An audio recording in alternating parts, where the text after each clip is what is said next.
د دوبۍ مسافر وفات شو خو د هغه د پیسو چاته پته نه وه نه یې پلار ته پته وه چې د دې پیسې چېرته دي نه یې ښځې ته پته وه و ملګرو دې خبر و چې هغه په دوبۍ کې به کار کولو او د خپلې پیسې نه دي دا د سوات یو کس و هغه له به یې ورکولې و هغه به وله د روپۍ جمع کولې دی به چې کله کار وکړو نو دی به د سوات د هلک له روپۍ ورکولې خو د سوات هلک ورته ویلې که نه چې د خپلې پیسې چې دي نو واپس واخله خو دغه هلک دې بېرته نه اخیستلې د مسافر ویلې ویل چې ته به زما روپۍ چې کله زما ضرورت و نو زه به یې درنه واخلم ملګرو خو د هلک ورته ویل چې زه پلیټونه اخلم ویل که هر څه پکې کوې خو زما پیسې چې دي د سوات هلک چې دی نو دی وله په پاکستان کې پلیټونه واخیستل چې کله په پاکستان کې وله پلیټونه واخیستل نو دا هلک چې دی نو دا یو څو لږ وخت پس وشو نو دا مسافر چې دی نو دا د دنیا نه لاړو هېڅ کې هلته یو اکسیډنټ وکړو او سیده مړ شو د هغه نه پس چې دی نو دی پاکستان ته راوړ چې کله یې پاکستان ته راوړ په پاکستان کې د دې جنازه کېده نو دغه سوات د هلک نه دا وله جنازې له لاړه او جنازه یې وله وکړه کله ولا جنازه وکړه نو واپس چې نو دی کور ته لاړ او دی کور د مسافر د ښځې ته ویل راوی غوښته چې کله ګټ راوغوښته نو دې ته ویل کنه ویل چې تاسو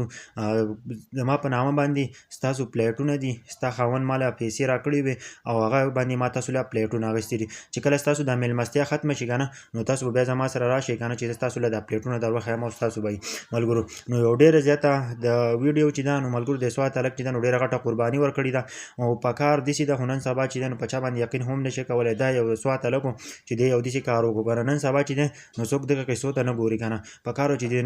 چېرته هم داسې کار کوئ مور پلار ته وایي خپلې ښځې ته وایي خپلې بچو ته وایي نو چېرته به داسې کار مه کوئ چې په بل انسان باندې چېرته هم اعتبار مه کوئ لیکن د سوات د هلک خو غټه کارنامه وکړه زه ورته سلام پیش کوم